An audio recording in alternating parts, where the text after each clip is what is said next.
obia wo oye appointee aban man appointment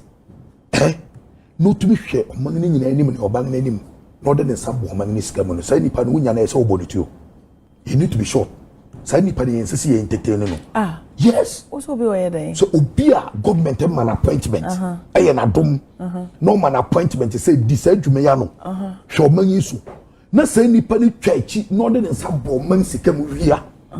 ekogu ni kotokumu no so wunya na say nipa ni difference obodutuo no fi wia say yes you know something dem be oye mama me nchire mu tie ade ye ya wo wia se pa na say woni nwan ekwada adaboyi woni nwan akodo obrode ho wo do obrode da de no be nti na ne ye constitution entonchene untunchene because constitution na ma kwan say appointment na ye dia ma ono kona kobo kodo constitution no so ma kwan say wo find ni pan guilty aboni anything na make kire wo say sa ni pa no sa na say wo ye no me ma dwere ne ntie wuti wo one ye nyina ye ni ye hu political game ya ye boyi da na ye otie me ni mo no onime ebia me nim ni chocho mu cho but ye ni ye NPP fu ni NDC fu baby a wo fi wo no bi wo da na chi na all of a sudden nyame aye wadum wo no ebi kura adwuma wo ye no na empay wo 10,000 a month 10,000 Ghana cedis a month ebi kura ni 5,000 minimum teacher fu a one salary was around 3,025 nyame aye wadum na nyame ebue kwan amawo na wo mampani ne wa ma na aban na abapawa no ahye Ghana fu anim na wa asemu ayiw no say oh mabina ye pese petroleum commission e wo mfichiri high shipyard ye ma wo ye in charge na e bia sa 5,000 na wudi no na 3,000 na wudi na 1,000 na wudi no ye be peje mu ne ye de wakobe 40,000 50,000 a month allowance se ne ade enka ho wo traveling na yi ne ade enka ho wo pediem ne ade enka ho na nu ni sika botin a wuje na se upon all these things ne awode amman na se yemfa mo omman no ho ba no wo do nsa kompom na nkwen wakwa yi be 10 billion yeah body too na even it has say kwampo no pay constitution no say ye fine will be guilty na say I mean murder cases na ye sentence no by data ye nya president bi amana sentence one sign and also just say any ho yes and also just as somebody in the ho but a wo honom no say but na constitution because say ye mot oni akron ye wudini say the pan ye mkobo ni there be ma be na say the pe wo na better no we say the pan better no me miss out what the mama casa asaba wo kana ye mama miss out pray ya me na wotie yi o say na ye bia masa nipa no sa nipa na ya ko feed no ye wo bia wonim say be nua mu ko ye shoot and kill wo bushi ma me say me no wonya agere we galamsey na and the same baby me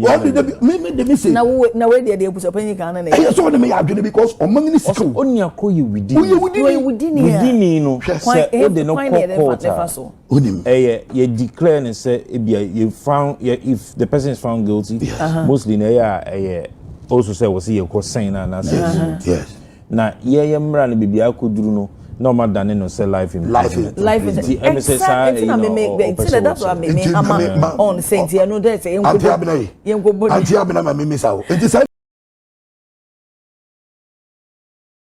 ni pa do Ghana sika de no go to prison life imprisonment ye be feeding biem upon everything so ni pay to me in such a Ghana scam $10 million hwe wonim say bai levy welcome levy no wakache say no na ye panacea to all Ghana our development yeah welcome we ye fi betting tax welcome emission tax ye wusi welcome covid tax abanye twam nyina o onko international bond market bi aye but o many sika na ye gege ne kakra no eno ano de bo man hu ba na me no kase abanye tumi abie na no aka che Ghana fo contractors are 2017 wonga ye audit ewie a won krata da ho a won tia won ka no o se munyi 1 billion e yete tiska no 10 trillion mfan ku tia sa won nyina aka before Christmas na ebirima ewu no won abusuafo make sure so wo baba e di document abado nga ba beje on ko pe busia wo ba bia ye e yo man sika me ne wo taxes petrol na meto no wonim se petrol bia wo to petrol a taxes egusu nko aye over 40 almost 40%. Taxes egu petrol prices no wo kan nyina boma taxes To a utia we okamboma is almost 40% of the value. Na ye is carrying na near the atowas ye bebo man no ho bag ye de be kwan hospital ye de be schools ye be ma mabunu hwedwumenti emabunu makomakum be sia 6 wonye merima po ye me ayewa awo pe dwuma wo pese wo kono ko so man we they just lost their life, and these people will look into your face. No, catch on over 79, 97 million, 6 million, 12 million. Now, Pualugu Dam, $12 million. Where is the money? Skytrade, $2 million. Where is the money? These are the things we are talking about. Such people, you want them to live in the society. No, oba. Or no, papa. No, why is sad? Mama, no, why is sad? No, or no, ba and oba. Ako the same school. No, we know what Nako Abudo now about 357. Yeah, 357.1 billion Ghana cedis. The way in Parliament, Ejatum say a fear your baby from 1st January. Or to me, or who can say, or bet to me, ye be spend ye be bo or man no home, aqua my bo. You na, say. What's a abofrebia dachi obetumi atokano onama unze no bi se bisa tai ene ade ano ha na che so pebre bia bo bisa no ato aban bai no ye be hu sadia no omanyite NPP fu nan kasa nemiri yan kasa no won kasa pen fu bitumi a grant interview to me kasa niema bi wo ho a asisi wo mere so ya wo fi power no won aba betina se won hu say woni manka won anye den won anye eni abia sa sika we eye sika aban na rinkete asia to say o de bebo Ghana ho ban if say 2025 budget no ni ayedi begu ho no ye bo modin say ye de be ya adwuma kakra aka no so a anye no eye rover definitely ade a ye betumi de aboa no magnetum po e man no wadwenwene because the first time I yet to me who say you release this car MPP MP sankasa admit MC said to me admit say aban we yet to me use common fund district assembly common fund at the ama district no about 80% to me about become one sa first second third quarter aba beka wonsa ema ne sese wodi ye won project nyina etumi aba MPP MP sankasa tumi accept ne chese onipa biara opeso oye adepa daache no efifi mfiti ase na wu eburo bia ne ebebo kese ya ne mfiti ase na wu se eburo ne fifi mu eni nti ye de sanema we ye na tutuo ema na mu ma yetumi ama district assembly se wo Ghana ha nyina no your friend say model market bi aye ba besi obia ne shape there see hospital ya be ye there see ye road yetumi aye ama ye district constituency bia no wenya kura no over 156 kilometers bia ye betumi develop road infrastructure 166 kilometers e wo constituency e wo Ghana ha nyina this is the abaya o say ogisika na enye se o de be high plane no aba we agene ne so sa enye se obetumi aye biribi a efu nim faso se ye kwa repair computers ye koto car ties ye koto ayi gadget e de aba be ye biribi a ye be hu se bo abro so a ubisa baby a sikani fikura ekodu ya obi ntumi nchirem no na many abia apart from aside this no don't forget to say ye wo sikabi kura da wa ye friend a big push we and channel and ho because president I said that catch and say utie ne na here nim say ho your original na say bono bechem is it bechem na achirensia no wakasa den bro near a president call ho bechem kokonkete you know for the procession of the meeting yes and what you know enra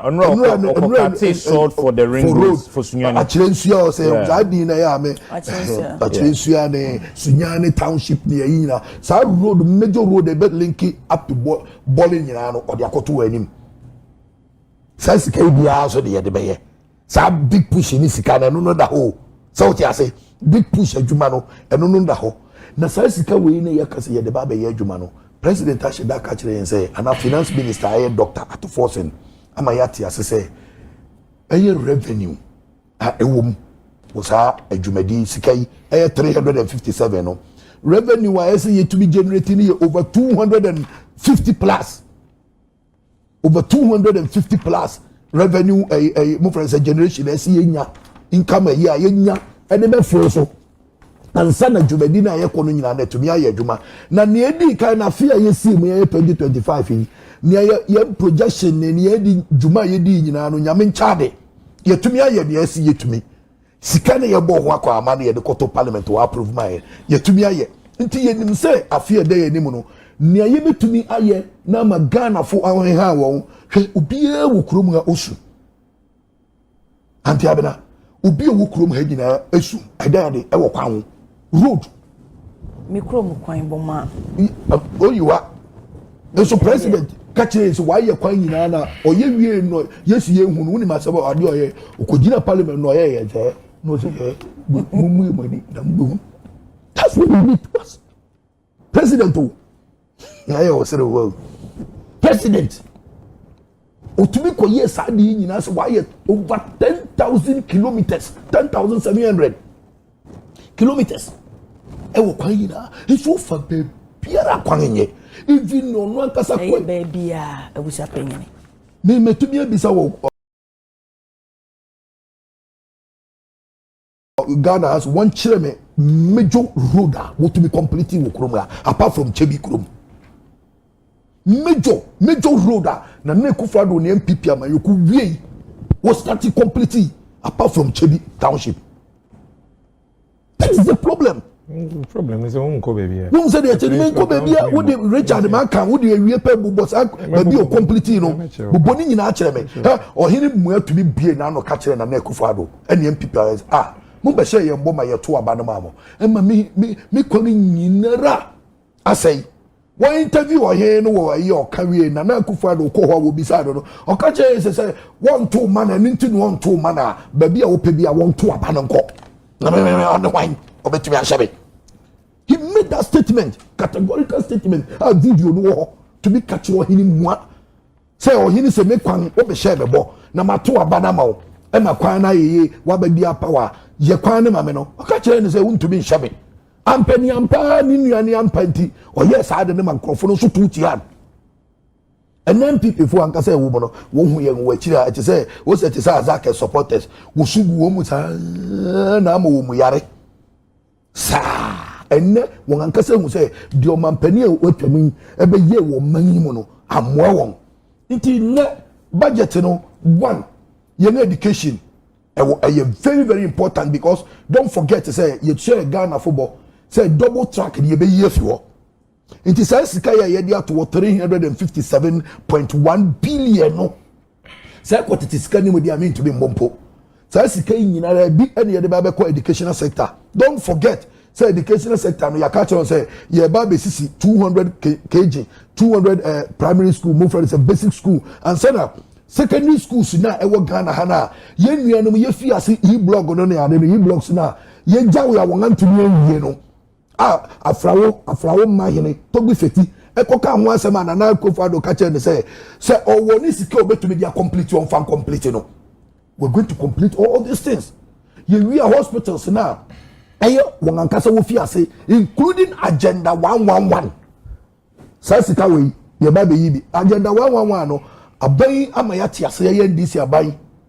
President John Mahama ene na nempenofo say agenda 111 na won antumi anwie for sa 5 years ni nyina won anwie bi no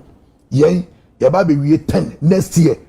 is part of this amount ye be ye makomako 10 ye be complete am Ghana fo nyina hu owie no watumi aka kire yen say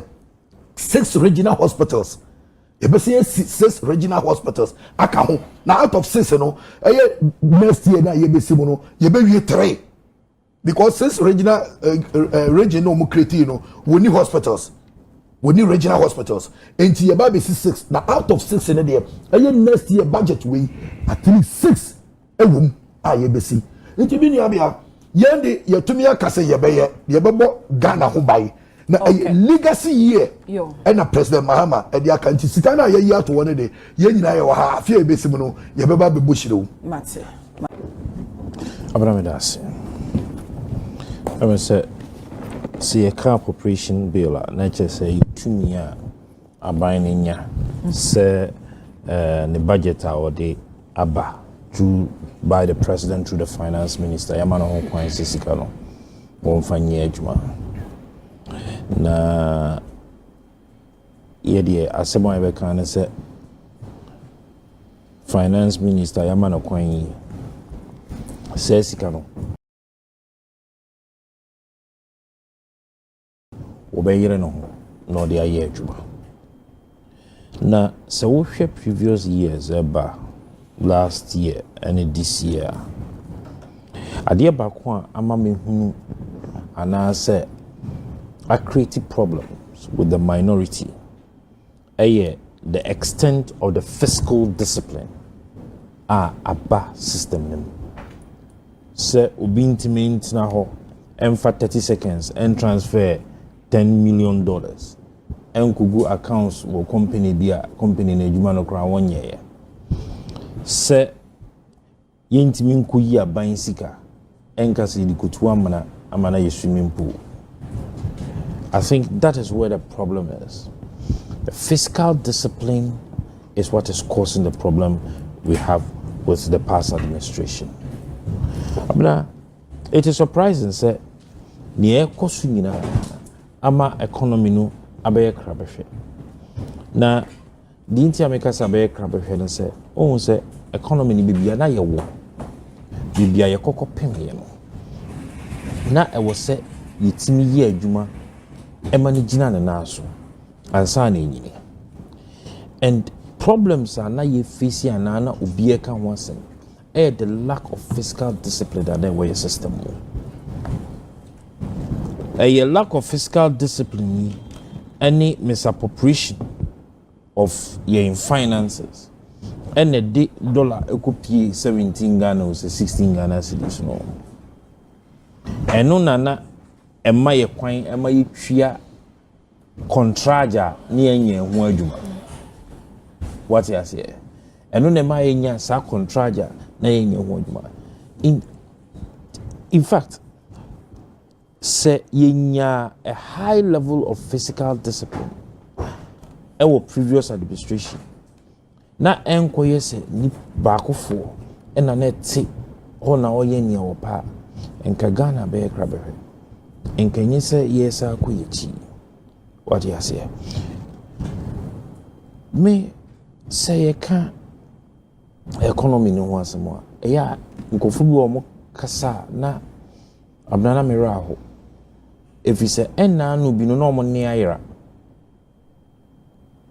abna there are a lot of projects that are going a lot of no mo yet o mo ne ayira say no mutimi nkan wansa economy baby ko duri no mutimi kan wansa no mutimi kan wansa no I mean I don't have a example ye ambulance once and new hawk system it me transfer within 30 seconds it me transfer is Google accounts for fire and no na ye free wa and phobia your problem no so wutie near finance minister or kai any hawa or more pese or more de sikano a year juma medianka ye my dream yemen zen game train krananka or in shasi yes he won't spend it is coming in a contract for mutual musika kakranka kri sikaben or the year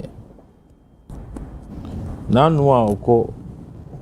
president kokati sold for big push or mushasi no obeshebo was you resume certificate or man nado do meet me the twa okay free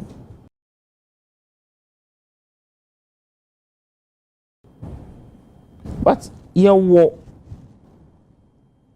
projects were Ghana ha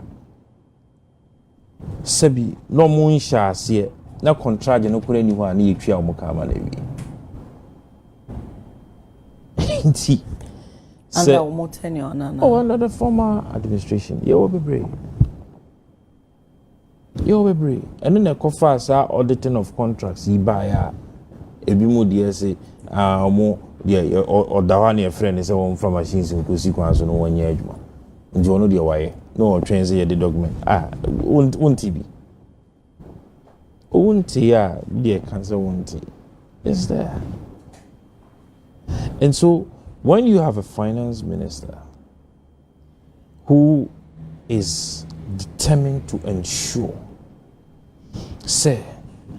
monies are well appropriated, who is determined to ensure a high standard of fiscal discipline, na ebeye din sisi kebibe kwa fa baby a challenges will be facing ni bia ni what you say. So me there ye besre free January ko bosha wo de ahye yen se wo mo di omoka any contracts from obemani ade do mo be twa ka ntentem no wonye na Ghana nkoso se isi ekwan mo piso penyini ba wo se temamoto we se ye wie temamoto we na nkemu bia me ye sure senga libia obeba hantem 50 minutes dan ko dura ye me de bia me ka me se bypass ya da spin taxi ababeboa ama easy traffic wanya na wo sugu nenu a wompe wanya Ghana ene wo sugu nenu a wompe obi ani ho ye ne fese wo di traffic mu 4 hours obi ani ho ye ne fese wo di traffic mu wo free enkran na wo kokumase a si aye akwan ye wi a me sure so obi free your friend is saying kaswa eba wa free enkran kokumase sunyan nga obi duru kura nsa no ni akuredu nti media this statements by the minority against Abino to suspend what? Now why you saying why Eduma?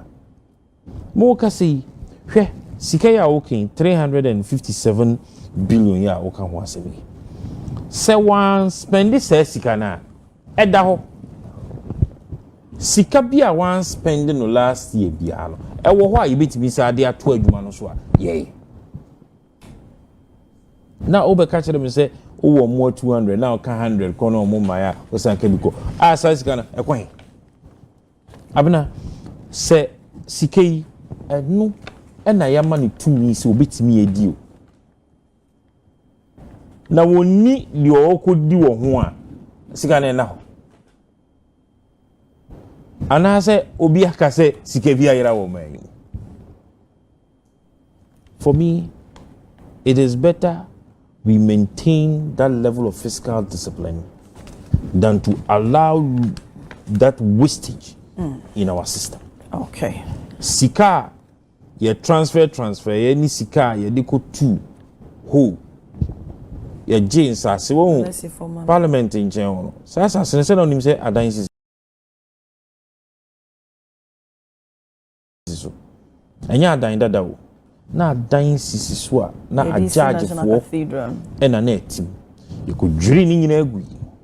se hwa na pesi national cathedral ye wie ya mana na eja no wo se sika na ne enke wo ho a me sure senki bit me dia yibi. Okay, nti media we wish him well. At least he said say ya pass appropriation bill nti next year ontimi meka story bi ankyere e wo so ye adwuma tieno ni ehwe wan say adwuma no bitimi aye mate. Yoko apologizes over delayed response in buffer stock case na eye owura Hanan Abdul Wahab Aludiba na Sabodi akwakodan eye court say Yoko seize anas o freeze ne account ne eme bia property bi ho no e be miensa o se tamale e de property na e ho e dan na esi ho no mo ne nsa ase ebi nso so ene ne fie bi so incomplete ye mo se tamale die say wo hwe a 2013 enu si ni fie an wotimo 2017 ansa na onya eye position no za properties we no mo yade a no akwa mpo dada enye se obinya adwuma no mpo na through that onya aye ti odi akwa dan court ne no ena yoko enso so wo mo lawyer ni a wo gina mu eye brew Sam Esquire enso de betu just say court ne nim se we dey osre na nwuma egu omo so emene wo mo no ama ese niema process na ye slow panti day before ansa na oba bi hye mo court yi na wo mo so di wo mo responsibility wo hye se nka court ya agene na wo ntimi enserve applicant no ne lawyer no ntimi steady go through yi ntika wo next appearance na chese nke bibia to din no na court na etu hye se nya me ya domo a eye January ne de to so edu no wa fimpi mienu ne edu no nsia 20th January 2026 na court na ebesan atena so ebio na me hyase e de free ho Brasin we de ebo monitor ne yakọ osi nyoma no na owo ansana oba ben bacho yo say wo kai say me first submission make her say your free BB asset declaration yeah okay na asset declaration wo hwe emra no mu a eye court pe enitimi ma auditor general kwan say wo mi we should dey na government office or your appointee he ought to have declared his assets. Very simple. We declare. One, we declare. We declare. Two, ye mu a ewomu ana. Ewomu a say ekoyedim. Ni aka na ni ahwehwem. So when declare so e. Enu so tiamra. When declare enu na ma ye hu se wo boa. Na ni ho. Abrana me wo cars for wo agudi a odi gugu kom na adam ka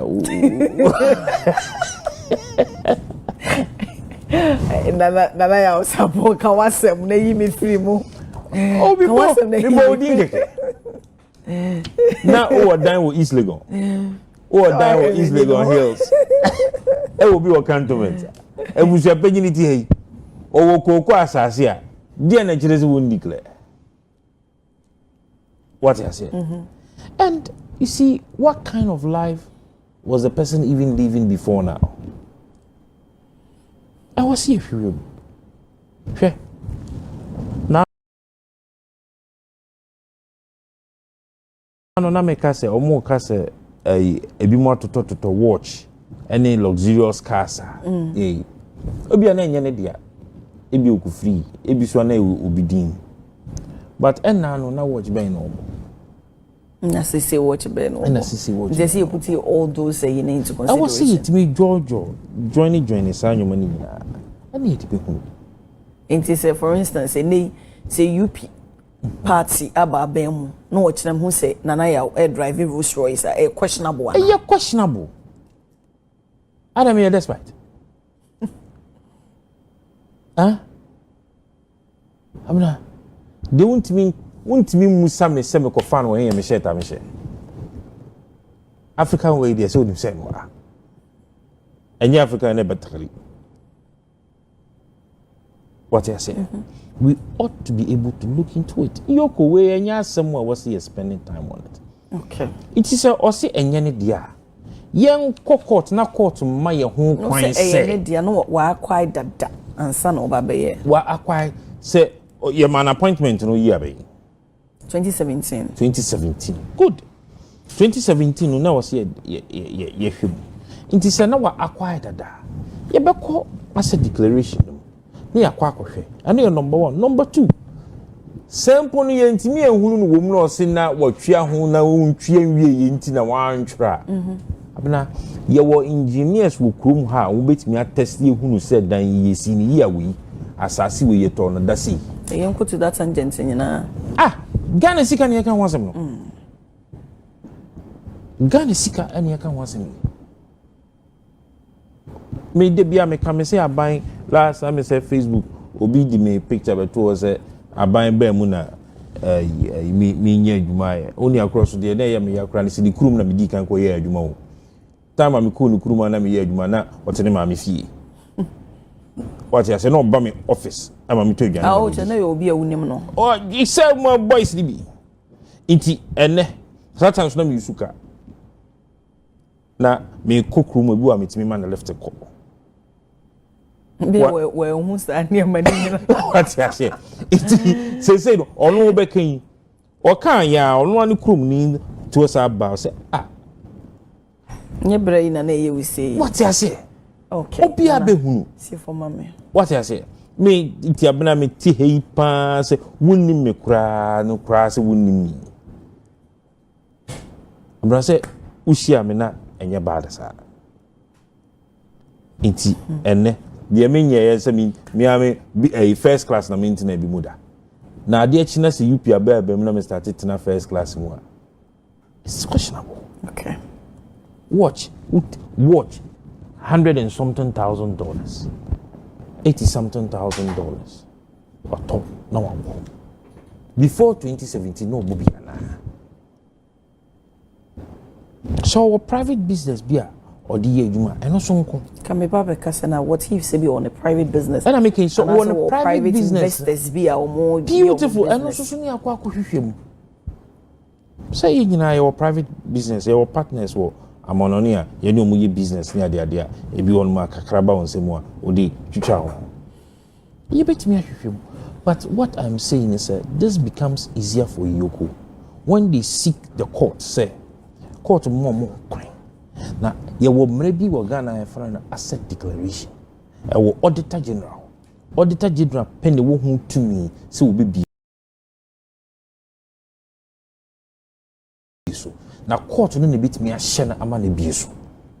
na ye man famra okay matse ebusia pen on tell so any sorry enu ze wasere kwan wo and seven academy swallow anti swallow amedi achen menyan ko kwanchan dike on ze enu bia buffer stock Hanan who asebna Yoko apologize no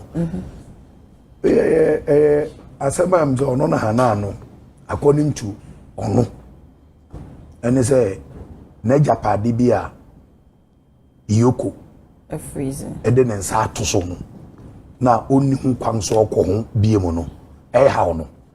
na ne nsem kirema ode kodan court ne say onya asa japade no ansa na obeji appointment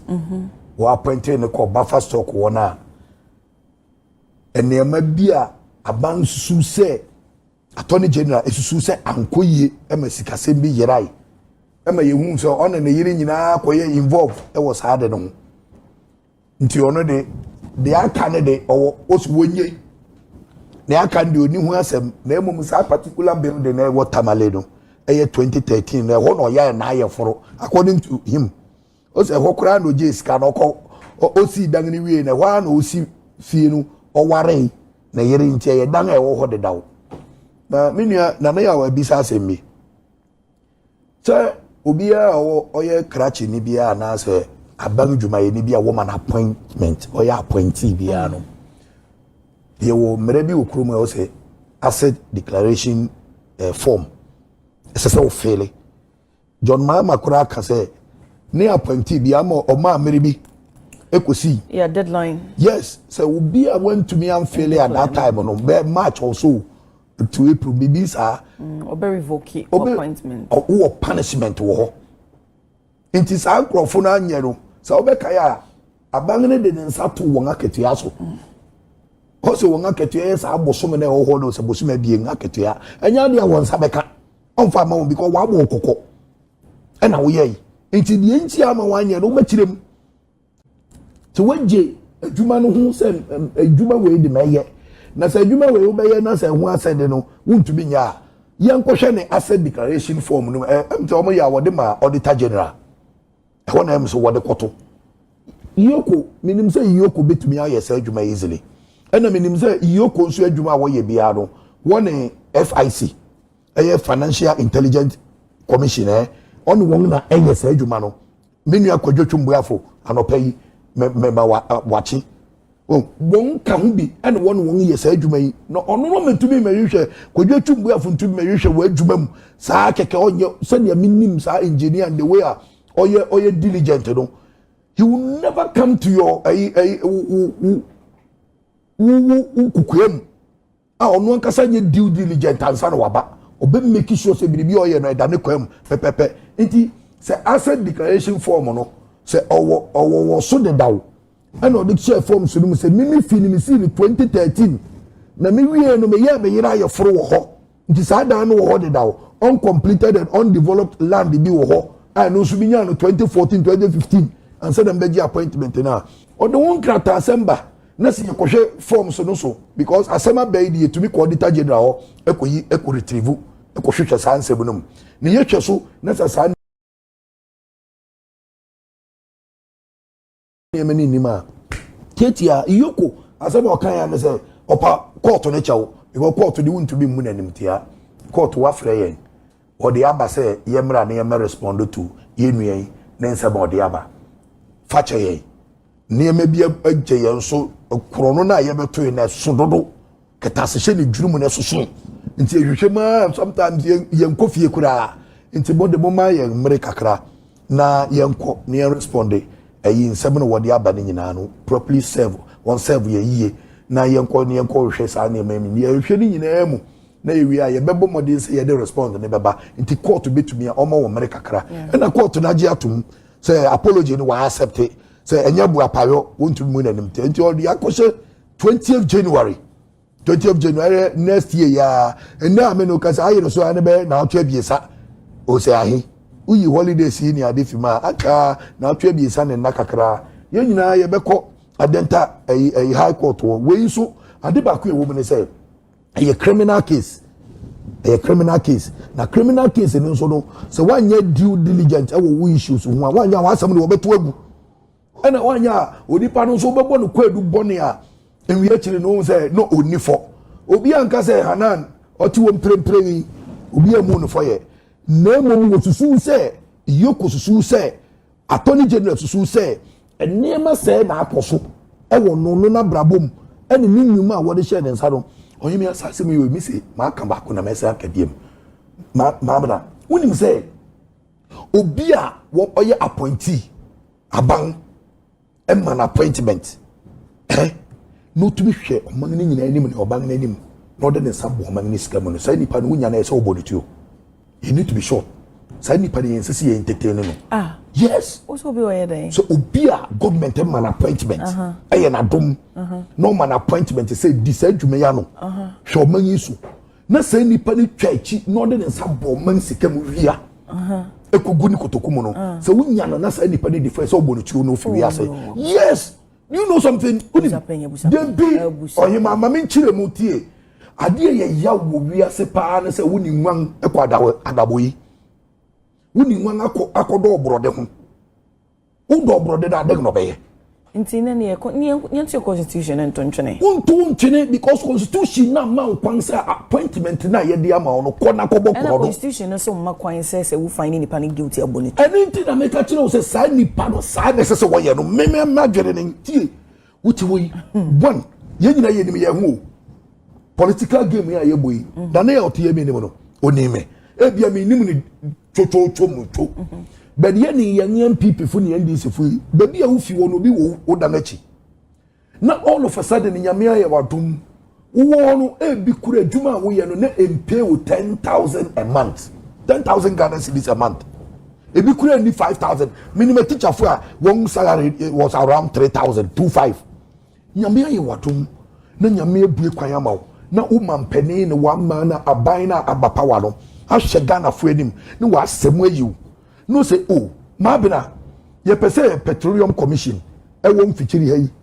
hayi high shipyard ye ma wo ye in charge na e bia sa 5,000 na wudi no na 3,000 na wudi na 1,000 na wudi no ye be pagya mu ne ye de wakɔ 40,000 50,000 a month allowance se ne ade enka ho o traveling na yi ni ade nka ho o pɛdiam ni ade nka ho na nu ni sika botin a wugye na se upon all these things ne what dia mo man no se yemfa mo o man no ho ba no wo don sa kompom na nkwen wakwa yi be 10 billion yeah body too na even has say kwampo no pay constitution no say ye find you be guilty na say I mean murder cases na ye sentence no by data ye nya president bi amana sentence one sign and also just any hope yes and also just somebody in the hope but wo honom no say but say na constitution because say ye motu oni akron ye wudini say the pan ye mkobo ni there be ma be na say the pan won the better no we say the pan better no me misawo what the mamen kasa mami misawo e pray am na wotie yi o say abon bia masa nipa no sa nipa na ya ko feedi no ya wo bia wonim say bi nua mu ko ye shoot and kill wo bushi ma me se me no wonya adwene galamsey na and the same baby am ya me say na we dey ebuso panyi kan na e so de me ya adwene because o man ni sika oni akoyi within no say o de no call onim you declare and say you found if the person is found guilty mostly na also say was here ko sign na say yes na ye mra na bibia koduru no no more than no say life in life is exactly na me make that's what me on say you know that anti abena ma me misawo it is any part of Ghana sika de no go to prison life imprisonment you be feeding biem upon everything so nipa to me did in such a Ghana scam $10 million when him say buy he levy welcome he levy no work say say no na ye panacea to all Ghana our development yeah welcome we here for betting tax welcome emission tax ye wusi welcome COVID tax abanye twam nyina o onko international bond market bi aye but o man sika na ye gege ne kakra no eno ano de bo man hu ba no enna me no kase abanye tumi abie na no aka che Ghana fo contractors are 2017 wonga ye audit ewie a won krata da ho a won tia won ka no o se munyi 1 billion e yete sika no 10 trillion mfam kutua sa won nyina aka before Christmas na ebirima ewu no won abusuafo make sure so wo baba e di document abado na babeje onko pa ebusia wo ba bia ye eyo man sika me ne wo taxes petrol na meto no wonim se petrol bia wo to petrol a taxes egusu nko aye over 40 almost 40%. Taxes egu petrol prices so no wo kan nyina boma taxes to utia we o kan boma is almost 40% of the value na ye iska ni nyina na de ato so ye bebo man no ho bag ye de be ye kwan hospital ye de be ye schools ye be ma mabunu hwedwumenti emabunu makomakom be sia 6 wonye merima po ye me ayewa awo pe dwuma wo pese wo kono ko so man we they just lost their life and these people will look into your face no catch on so over 79 97 million 6 million 12 million now Walugu Dam $12 million where is the money Skytrade $2 million where is the money these are the things we are talking about such people you want them to live in the society no oba ono sa papa na why sa da mama na why sa no ono ne ba and oba ako the same school no we no na akwa abrochiri na oba wa ha no koba no aka cho so mama na papa mobra because you decided to live a moral life not Reverend Wengam the moral life a moral society no these people will just squeeze the nation. O man we did discipline, Papa President John Mahama Bai, or the discipline, Ato Forson the discipline, or they say Katas, shall we do some Kangana Sikabia, a one, may you, Namasa prosecute too, or they suddenly say Nipetimono, young Cope Musia will be so Magna Coso, and now Fanco Road, what the quota Guso, Obiehu, and net of Fanco Road, Obiehu. Near Kosu Ghana, Ham Puntu Kosu Ghana, Henara, and net Ghana Funi any TI. Sa expressway near because we and father. These are the things, these are the basic things. You hear now say, oh mangana na obeshe na do sa Doóm. Now we are Munambenya the best lawyers we are see defend no problem. But the law nankasa na yam brother nyame shishe we are say na what no matter what no amount of my friend says schemes, no amount of intellectual and intelligent lawyers are employ. to defend you. You can never escape the wrath of God. Making sure say sankrofuna sani nyina no. Yes, we be facing law. Na sankrofuna se mrano powon. And now many would say, I mean, say, and then declaration be baba, and Crofobi wa anya, or Babo one charge, and then a betty in Sabaka Sibi or Krum Hane. What you say? Now, on Mangana Yetimina ye bre. Now what bre say, Wanya, Ufi 1,500, Ufi 3,000, Ufi 5,000. Now the 6,000, 60,000 a month. Upon a new chino, who say no song. Nemunia, what about Boa, and then on Sammy TV. I am UTV news. Mofra wada won efuru so wada won efuru so no wo kire wade o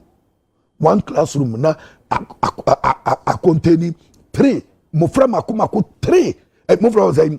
class makomako 3 na wo one classroom na wo sua de aren't we concerned say we nyina ha yen na say nipa we nyina in case say what won sabo manma na wo man sikamu a na wo se yenya won. Oh, for political stability, for asumudwe hene no wawu.